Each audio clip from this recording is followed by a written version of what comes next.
Ok, stop. On va hacker le game de l'automobile. Dénicher les pépites, celles que personne ne calcule. Oubliez tous les conseils à 2 balles, la vraie valeur, elle est cachée, et on parle à débusquer, tout de suite. La question, elle est directe. Avec ces prix, ce marketing, est-ce qu'on ne se fait pas complètement avoir? Est-ce que le système n'est pas truqué en fait? La réponse, c'est un grand oui. Le marché nous dirige tous vers les mêmes bagnoles, toujours les plus chères. Mais ce jeu-là, c'est nous qui allons le gagner. Allez, on plonge direct dans le problème. Le piège Afrique dans lequel tout le monde tombe la tête la première. Je parle de ces caches surmédiatisées, complètement surcotées. Voilà les coupables, les stars qu'on nous met sous le nez partout.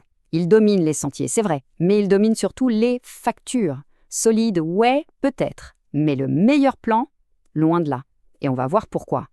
Bon, maintenant, la riposte. Notre arsenal secret. Les machines sous-cotées qui vont transformer une simple recherche de voiture en pure mission de profit.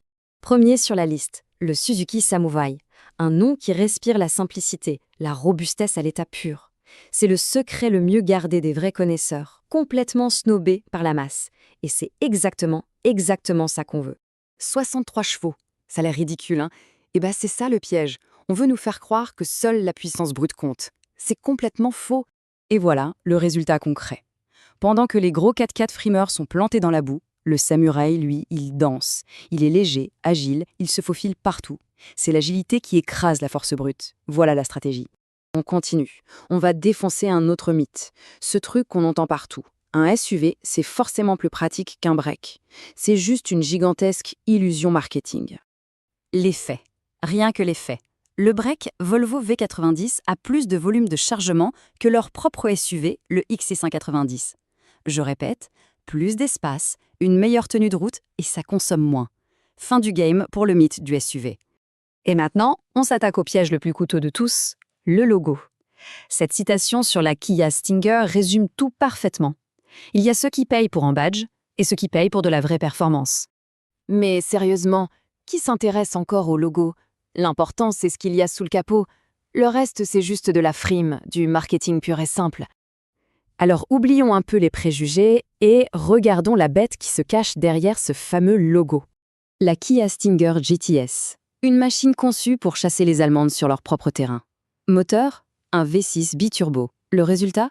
Des perfs de malade, pour une fraction du prix. Et sans la fameuse taxe prestige. Ok, on a assez parlé de sensations. Maintenant, place aux preuves. Celles qu'on ne peut pas contester. Les chiffres bruts qui montrent que cette stratégie est la seule, l'unique qui vaille la peine.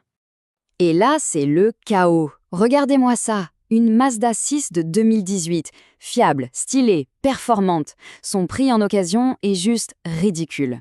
Et son entretien ? Dérisoire. Mettez n'importe quelle berline allemande prétendument premium en face, les chiffres ne mentent pas. C'est un massacre. Et ça, c'est le concept qu'il faut absolument maîtriser. Le coût total de possession. Le prix d'achat, ce n'est que le début, la partie visible de l'iceberg. La vraie intelligence financière, le vrai hustle, c'est de calculer la décote, l'entretien, l'assurance. C'est là et seulement là qu'on gagne la partie. Bon, on arrive à la fin. Et avec tout ça, les règles du jeu viennent de changer. Ce qui suit, c'est le nouveau playbook, le manuel pour gagner, à tous les coups. La stratégie est simple, presque brutale. Premièrement, on ignore la hype.